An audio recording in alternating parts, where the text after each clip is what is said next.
Well, hello and welcome to Knife Delights. It's time for a knife refurbishing. I haven't had the opportunity to refurbish a knife here for a little bit, and boy, I just have a lot of fun doing it. This knife here, oh, what a great knife.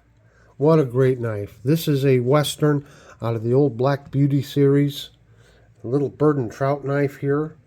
And I found this one when I was out shopping with Big J and Sarah and with Byron. We found this in a pawn shop, and wow, what a knife. We're going to talk more about the knife, but as you can see, there's a little bit of rust and stuff on this blade. So to get started, I got some fresh Evapor rust here. We're going to put her in here and we're just going to let her soak. Well, while the knife is soaking, let's take a look at this sheath. Now I can always spot a Western knife in the showcase when I see that oak leaf pattern there on the front of the sheath. That's kind of a standard Western pattern they put on their sheaths. You can see here we got a little bit of stuff we need to take off of there, a little bit of green stuff there. So just use just a little bit of this rubbing compound, rub it by hand. Boy, look at this. I need some more. It's kind of getting dried out. This tub of rubbing compound has lasted me a long time. I've used it several years. We'll just do this by hand a little bit. See how it just cleans that stuff right off? Yep. Get all that dirt and grime. It'll make it look brand new almost.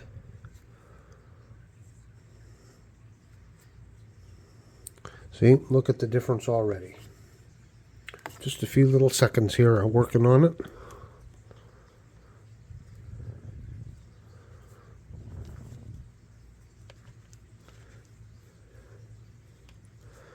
So, when we were out shopping that day, we weren't having the best of luck right away, and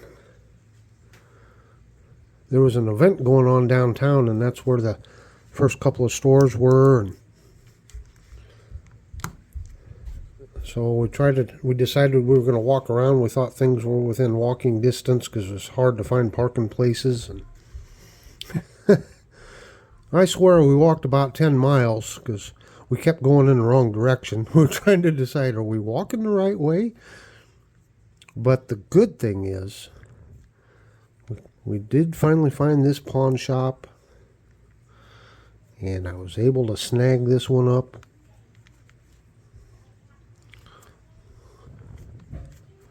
Wipe off the excess of that.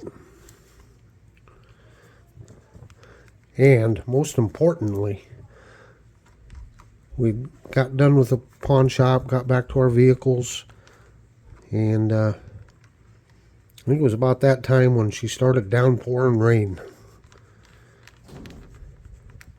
But there was a couple periods of times there when it just poured. We were lucky to be in the vehicles. See there? That's without polish. That's just a little bit of rubbing compound cleaning it. We can always polish it. Oh, we'll get the inside here. I forgot that.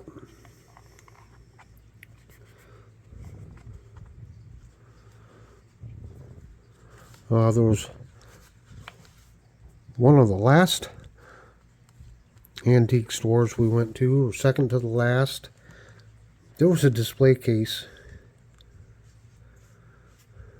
and there was some pretty nice knives in there, and some knives I'd be interested in having. But man, did he have them way overpriced. I mean, way overpriced.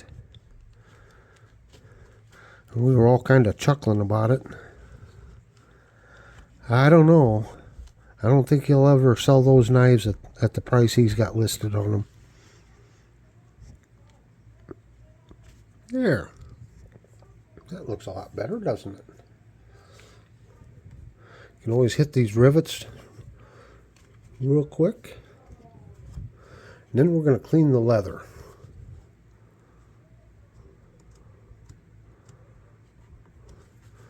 Probably need to get like a, I'm going to polish those rivets. Probably get a Q-tip or something. Be easier to clean them. Polish them. Whoop. Hit the tripod, didn't I?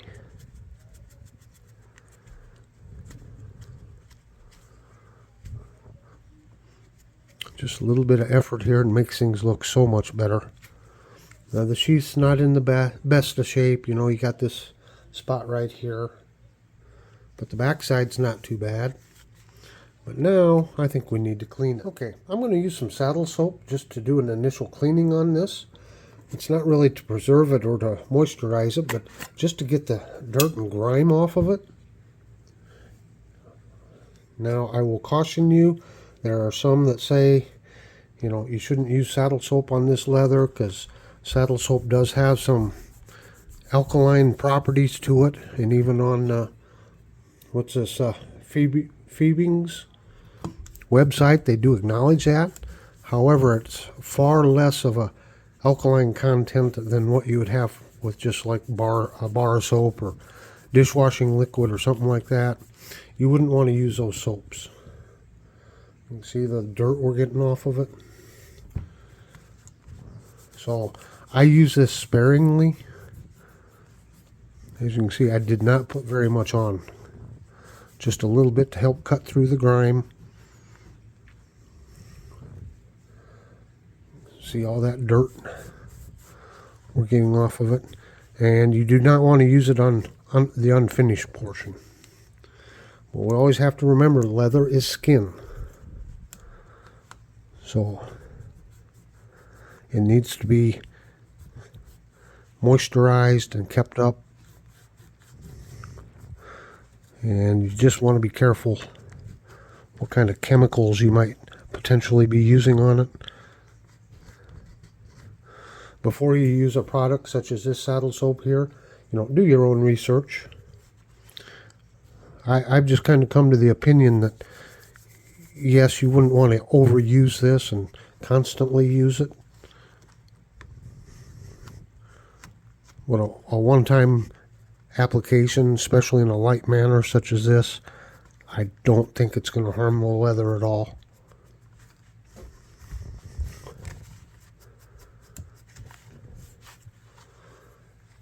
Okay, now we've got it cleaned. You can see the difference already.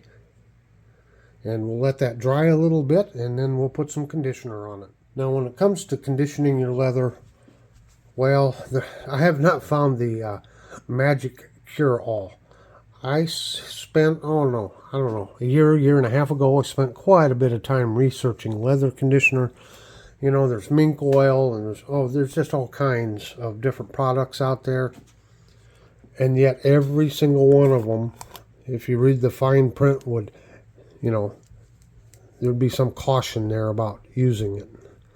So there's, seems like no matter what commercial product there is out there, somebody finds a problem with it. So again, do your own research. But what I'm doing right now is I'm using this leather conditioner corrosion inhibitor, food and skin safe, and LCK Knives sells this on Etsy, and it's a product that he's developed. I do know one of the ingredients is mineral oil, but you can take it, and I like it because there's no, you know, like petroleum products or anything like that in this. It is food safe. It's safe on your skin. You can just take a little bit here and rub it on there. And again, it's skin, so we're moisturizing the skin, hoping to protect it.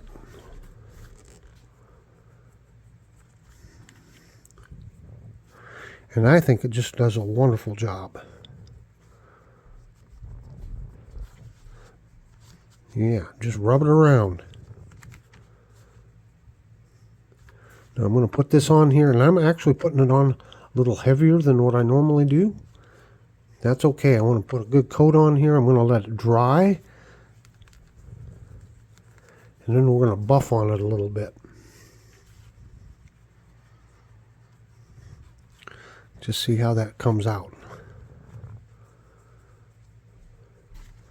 You can see the difference in the sheath already. Puts a nice sheen on there. Okay, I'm going to let it dry a little bit. Then we're going to buff on it. Okay, I just kind of let it dry here for a few minutes. Got a little rag here. You can buff on it. I mean, you can leave this on as thick as you want to. It's not going to harm it a bit. But I just kind of like to buff it out a little bit, even it out. And really, for something like this, it'd be nice to be outside under the sunshine, letting this soak up some of that solar heat, warming the leather up, warming the product up. But I just don't have that opportunity to do it that way right now.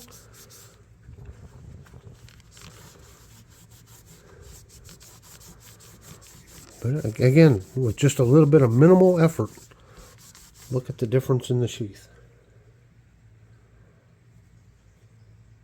And this is an old sheath. I'll get more into the history on this knife later on in the video. So there, we got our sheath pretty much ready to receive the knife. Well, I let the knife soak in the evapo-rust for about an hour. A couple reasons for that. One is the rust wasn't real heavy on it, and two, I'm impatient. I'm excited. I want to get going on it. See there? Some of that rust just wipes right off now. Knife's not in bad shape. It has been sharpened down some, but still overall in decent condition, especially for a historical piece, which is how I view these. There's some stuff up under there, isn't there? Up under the guard. We'll have to pay attention to that. Get that out. So I happen to have the brush in the wire brush all ready to go. So let's just start with this. Let's just clean off this tang.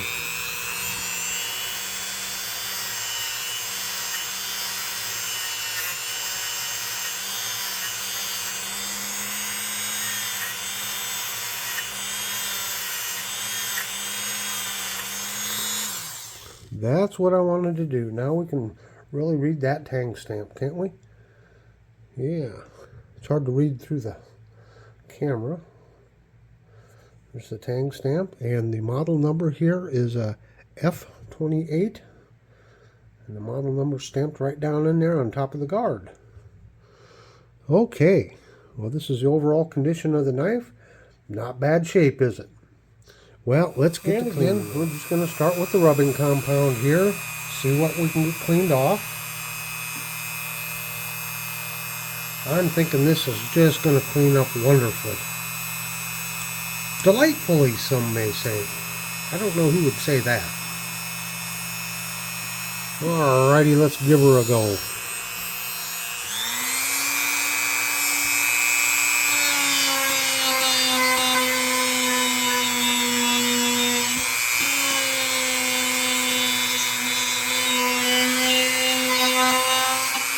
Look at that swedge in there. Woo-wee.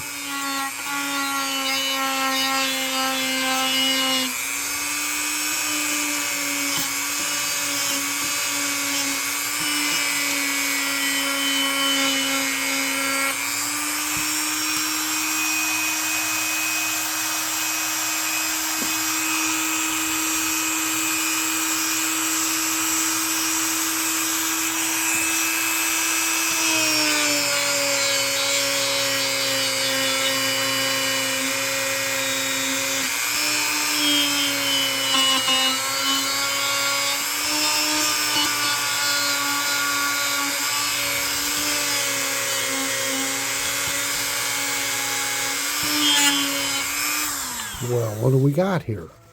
What do we have? Ooh, that blade got hot. Oh, that blade got hot. Oh, look at the difference already. Isn't that wonderful? Delightful, I say. Now I start with this cone piece of felt because it's a little tougher, a little harder, and it gets rid of some of the heavier stuff. And it's also good for getting down in areas like that because you got the little point and you can kind of pinpoint where you're cleaning. So let's just continue on.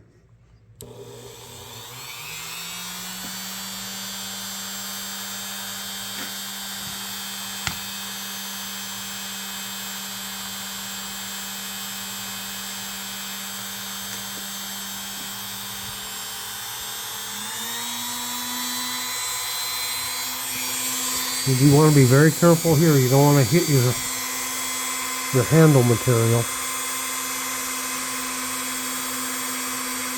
You really want to just take your time.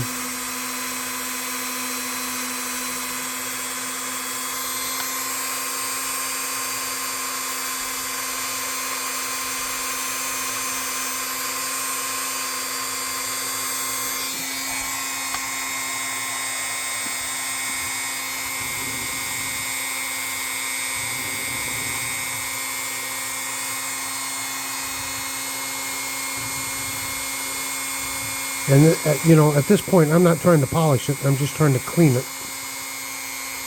Then the polish will come later. Now on the top of the blade here, the spine, I can't use this because it'll just tear that right up. So I'll just take some light sandpaper. I don't even know what grit this is. Pretty fine sandpaper. We can just lightly go over it here. We'll clean that off.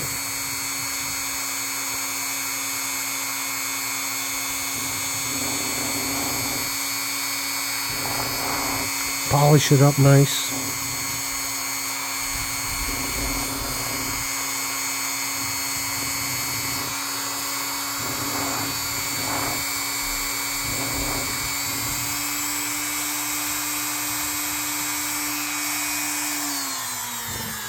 And we can even use it here. Now if you have some bone or stag or that kind of cover handle material here, you might want to tape them off just to kind of protect it and to give you a good guide. And then you can just very carefully and gently sand along here.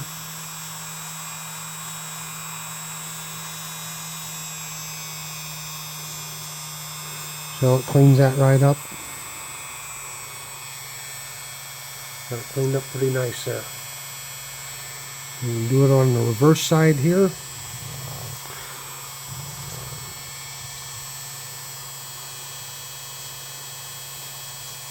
I'm not putting very much pressure at all.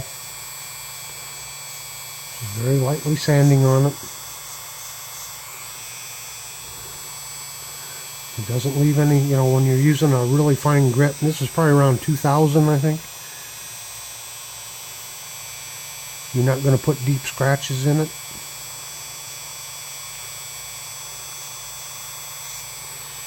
You see there? Clean it right up. Now let's check the rest here. And sometimes, on these, especially on these little small knives, these tight little areas there, it's easier just to kind of hand polish them.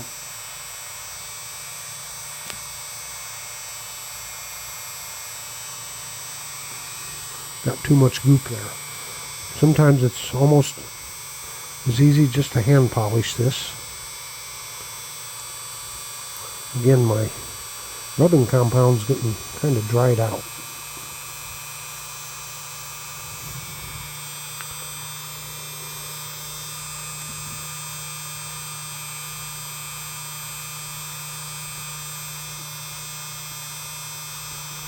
Boy, this thing's cleaning up nice with very little effort.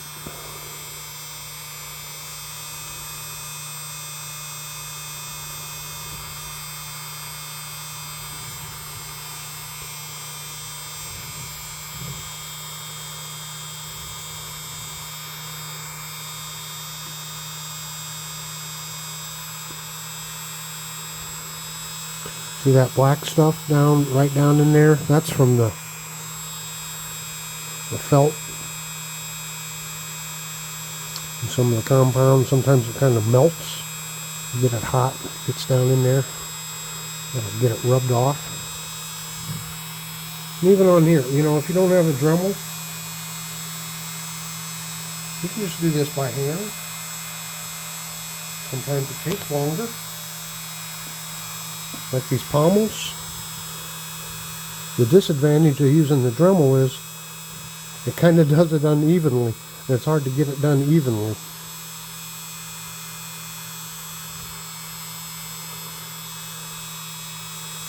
But look at that, it just cleans it right off.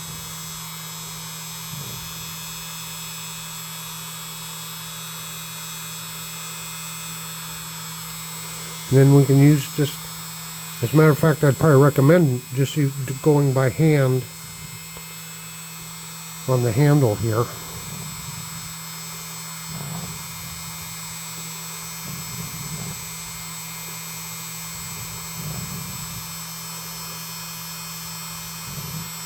I know I'm not going to hurt this kind of handle material with the rubbing compound, but again, if you got stag or bone, you wouldn't want to be doing this.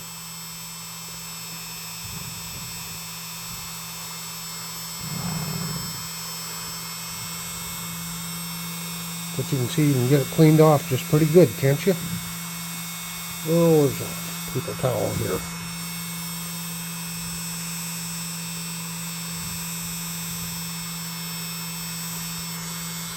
I guess we don't need that running. That's kind of irritating, isn't it?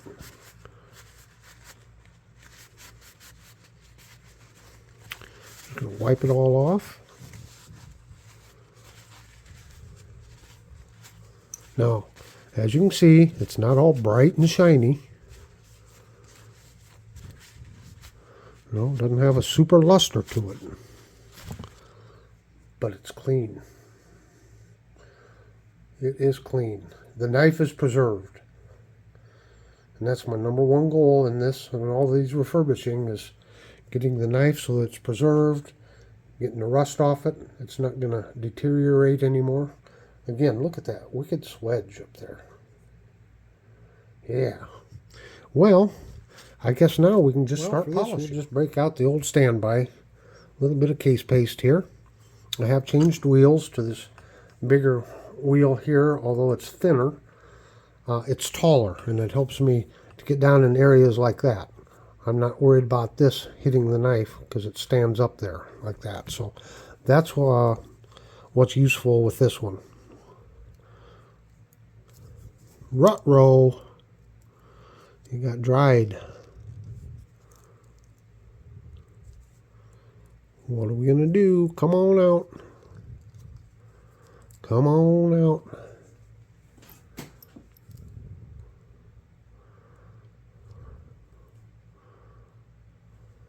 Just about need to open up my new tube of case paste too, don't I? I use a lot of it, but I've had this same tube for a couple years now, so it lasts. It's economical. I know some guys like to use flits, and that's all right. Use whatever product you want. But this is just nice and economical, I think. And it does a pretty good job. All right, here we go.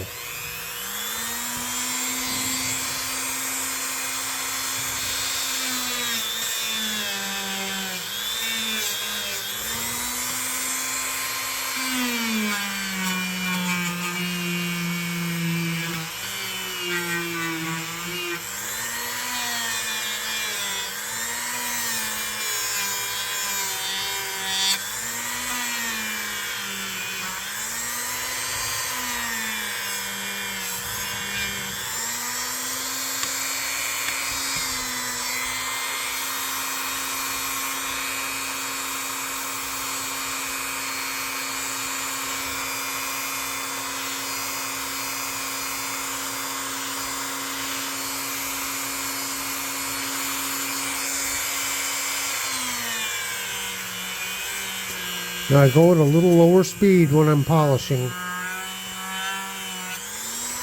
I don't put a lot of pressure on it.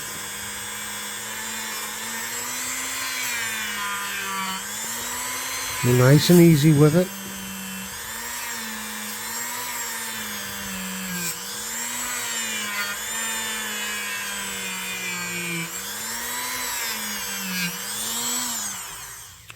Alright, we'll just take a quick look here. These blades will heat up really quick.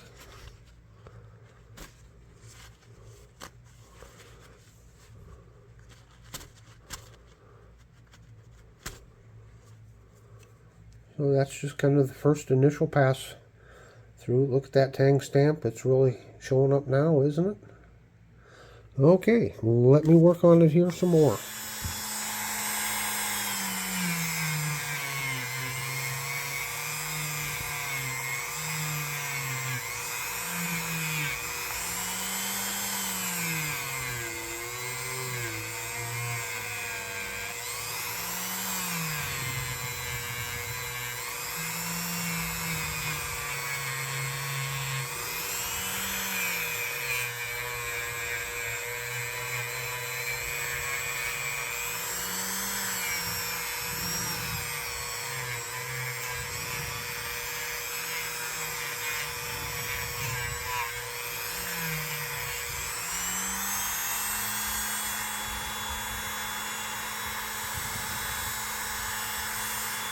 Well, that pommel shined up nice, didn't it?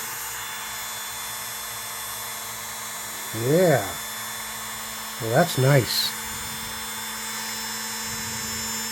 I don't know if I can get down in there without... Nah, I better not try it. I do have a little gunk right here, it looks like, though.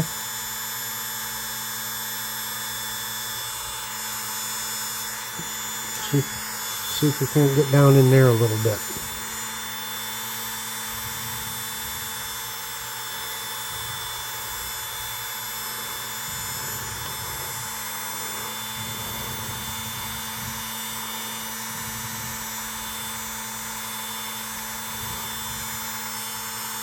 I don't know what that is.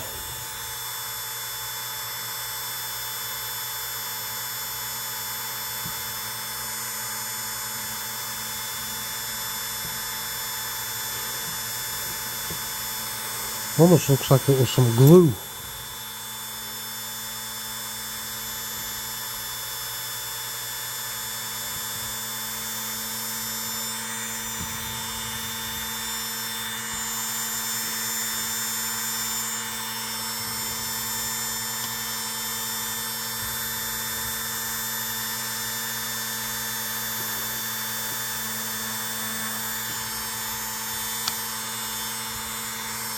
Well, that looks a lot better. A